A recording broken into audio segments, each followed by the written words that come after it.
It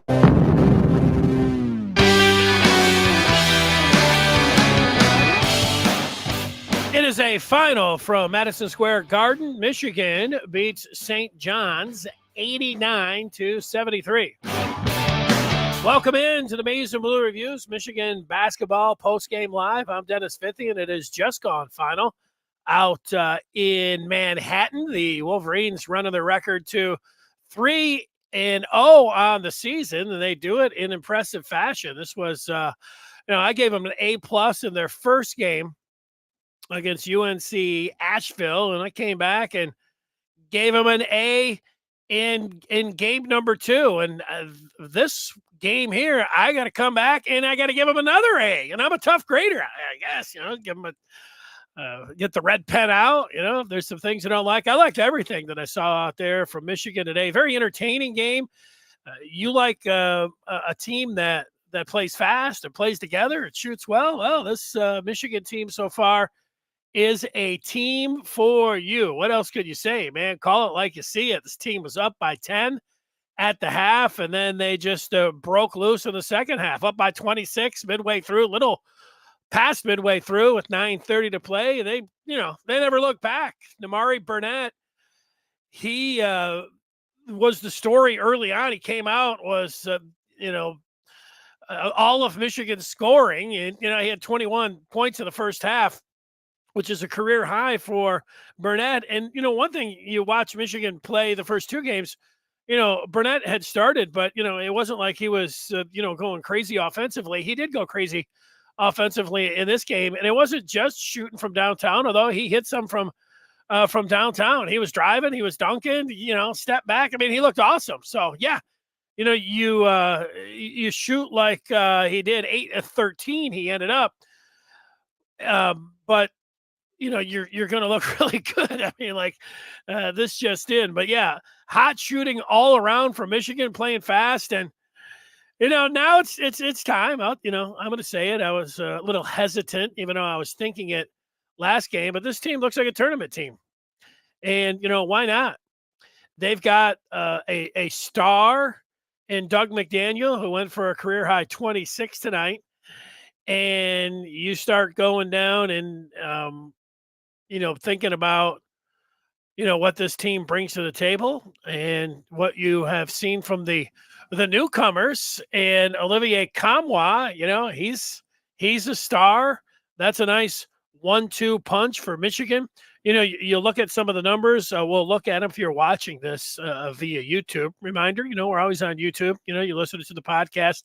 However you go, Doug McDaniel's a star, 26 points, 6 boards, and 7 assists. I mean, right across the board.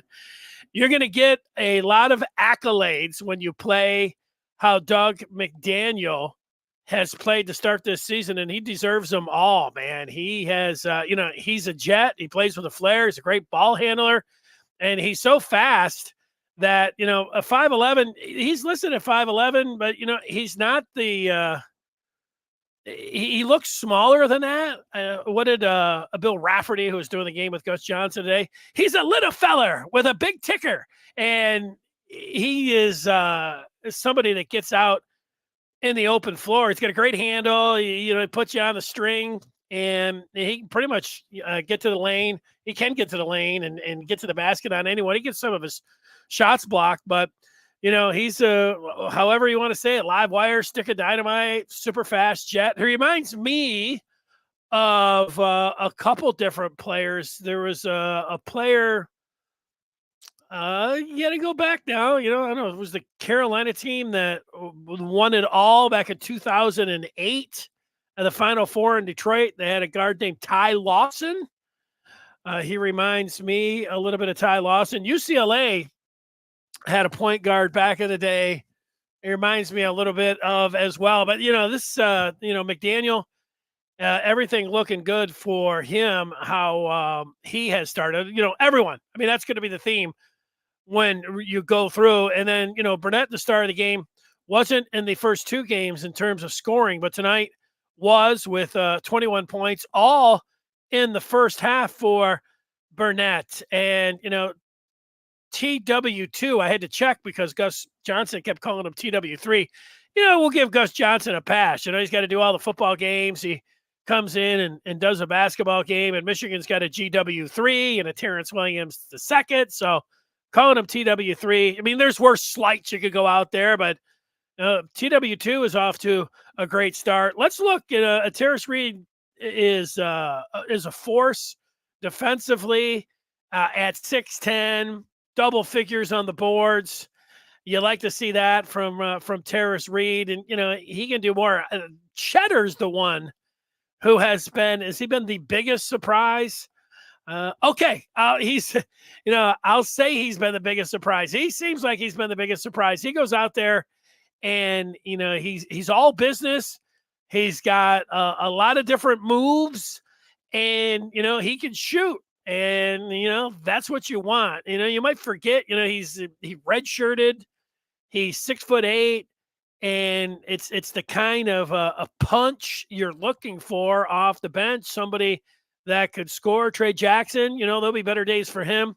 Yo-Yo got in late for Michigan, so you can see they were really really just going 7 deep tonight. And George Washington, the third, did get a little bit of burn, but that's going to be what you're going to see, I think, most nights. What you're talking about, 7, they'll go to 8, whether it's going to be Kayat or GW the third. So all around, real nice night for Michigan.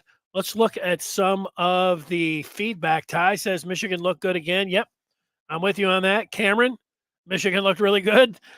I'm with you. Account 22, we're back. Final 14. Yeah, I'd say I'm not ready to go there. I did think that it was interesting last game that Dane Fife was the color analyst on the game with Matt Shepard, Michigan's last game that they played. And Dane Fife said this team is one ball handler away from being a top 10 team. And he wasn't talking about the Big Ten. He was talking about a top 10 team in the country, an elite team. That was against Youngstown State back on Friday. Now, that's not what I said. That was, Dane Fife. Dane Fife's not like and his dad went to Michigan, and, his brother went to Michigan. He went to Indiana and coached up at Michigan State. But, and sometimes color analysts get a little bit ahead of themselves and saying things like that. But, you take it for what it's worth and what he said, just 2 games in that Michigan. And you know what? They've got a ball handler, and Jalen Llewellyn, whenever he can come back next month, a couple weeks, by Christmas and the new year, whatever, they will have that ball handler. Doug McDaniel has been incredible. Best point guard in the Big Ten. I would have to think about that one a little bit, but he is nice. Account 22, going back to the scrimmage where Michigan reportedly topped Marquette. Yeah. I mean, if you want to go back to the scrimmage, you can. I'll go with what I've seen, so far. But sure, that was a good call. William calling out the player that I was thinking of from UCLA, and you're exactly right, William. Tyus Edney. Doug McDaniel reminds me a little bit of Tyus Edney, the UCLA player that I was thinking of. Nice job on that. Very nice. While I'm thinking of comps, while I was watching Damari Burnett out there, I'm thinking, who would I compare Damari Burnett to? So I said, all right, he's 6'4", and he doesn't have like what you would say the picture perfect, jumper, even with the step back. But what he does look like at 6'4", he looks like he's got a larger wingspan. I don't know. I haven't got the official measurement, but he looks a little bit longer than 6'4", and he's a little crafty, and kind of a player. And I thought of a player that I believe went to Colorado, started out with the San Antonio Spurs, and then got traded. Where I have seen him, probably most of you have seen him, is with the Boston Celtics. His name is Derek White. That's my comp for Damari Burnett. Now, 21 points in the first half. That was incredible for Burnett. And, for this Michigan team that is opening eyes. And, there was a lot of, I love the run and gun, freewheeling style that they were playing in the first half. Now, they were shooting really well when you're running and gunning and then you're shooting well and you look good. But, this team played hard on both ends of the floor. They were sharing the basketball. I mean, all the things, like when basketball is played the right way. And this goes back, when Larry Brown coached the Pistons, he always emphasized playing the game the right way. But when you play the game the right way, where you're sharing the ball, you're looking for your teammates, of course you're shooting well, and you're rebounding and doing all that, playing defense, that you're all connected out there. So far, that's what Michigan looks like. And last year they did not look like that. They did not look like that early. Did not look like that late. They didn't look like that at all last year. And yet, last year's team, had all these NBA players. Obviously, the two that went to the pros, and then with Hunter Dickinson. But this team looks like they're much more of a team than last year's. And a lot of people have said, "Hey, a very talented team," but it looked like Jace was just showcasing his game for the NBA. I can't argue about that. And Hunter, as talented as he is, have slowed things down and kind of, everybody kind of just, waited for him to do something, and then it just never flowed with him. I would agree with all of that. I mean, I'm saying that's the kind of things that people talked about with Michigan. But so far, so good for the Maize and Blue. What else can you say about them? Well, we can say that we can look at this upcoming schedule that they have, and it is brought to you by the Maize and Blue Reviews. Good afternoon, Michigan football and basketball. You can hear that show right on this very feed that you're watching or listening to right now at 2 o'clock, Mondays, Wednesdays, and Friday. And for that upcoming schedule, we take a look. It is Friday is the next game for Michigan. They will be at home, and they'll bring in Long Beach State.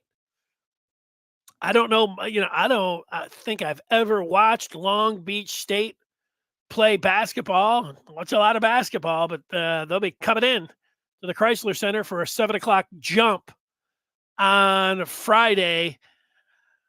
No TV for that one. Woo, man, Michigan hot, no TV. Don't like that.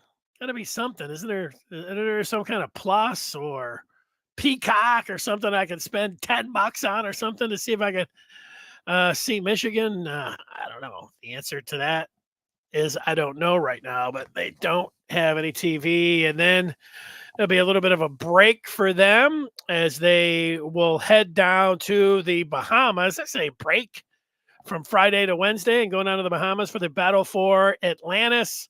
And they'll start things out with Memphis there. So the season underway, Michigan got it rolling, and they're looking pretty good. They're a nice little surprise team in the Big Ten and in the country.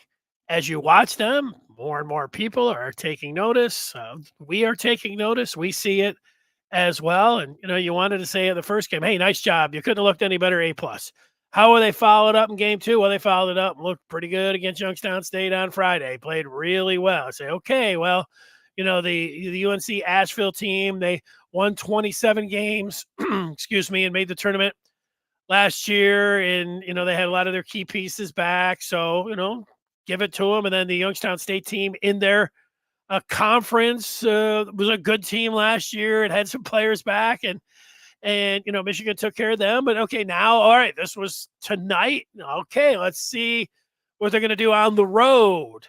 And at, where the bright lights of MSG and a deep St. John's team going up against Rick Pitino, who no Michigan fans hold any love for after, losing to them in the championship game, back in the day. And Michigan ran them off the floor. They ran Rick Pitino's team off the floor. The Red Storm was nothing. After the first 10 minutes of this game, Michigan put their foot down, ran past them, and just blew them out. Blew the doors off of the Red Storm, and they did it in impressive fashion. Update, good news for Michigan as well, as they had Juwan Howard was in the building. Juwan Howard went to the shoot around, coach the team or whatever, you're coaching during shoot around. Attaboy, nice shot out there, getting back into the, swing of things, and then was in the locker room watching the game.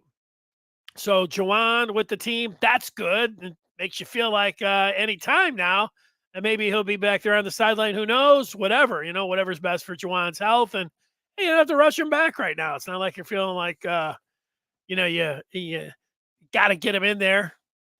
It's just for a second, I'm sure you thought of it too. You don't have Juwan Howard coaching the Michigan team. You don't have Jim Harbaugh coaching the football team. It's like the head coaches are not there, but obviously for different reasons. But it's there, and just a thought about that. It's similar.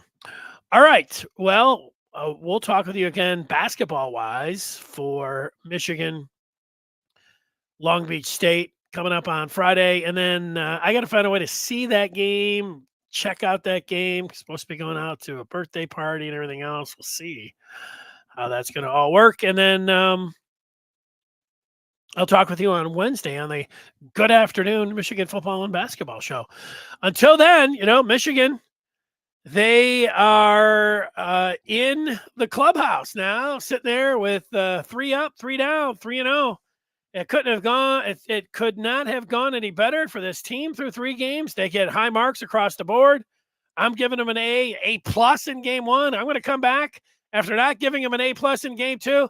I'm giving them an A+ tonight. So 3 games and 2 A+ for this team. How about it, Wolverine fans? 89-73. That's the final. So long, and enjoy the rest of your night. Thanks for watching, and we'll see you over on the Maize and Blue